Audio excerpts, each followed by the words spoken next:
Hello guys, welcome चाहिँ सबैलाई। आज चाहिँ म स्नोई माउन्टेन भन्ने ठाउँमा छु हो। यसो हिउँ खेल्न आएको नि।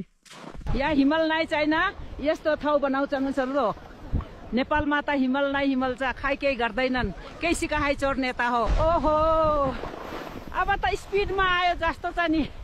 हेर हेर र यो बुढी मान्छेले नि स्किङ गर्न सक्छ है। हाइट झन्डै खुट्टा वाचियो। अब त गर्दिन है, बुढेसकालमा हात्ती वाचियो भनेको गर्ने। गाइस, यसले मलाई कता लाग्दैछ है। छोरा पनि मलाई चोदेर गयो गयो गयो, मलाई त तनाव भयो हौ।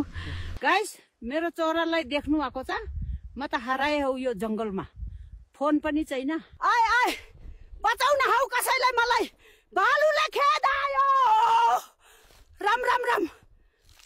गाइस, यो भालुलाई त नेपाली चकलेट मान पार्दो रहेछ नि। मैले त यसलाई साथी बनाए है, साह्रै मजाको। बल्ल चोरालाई भेट्यो, उफ कति डर लाग्यो नि।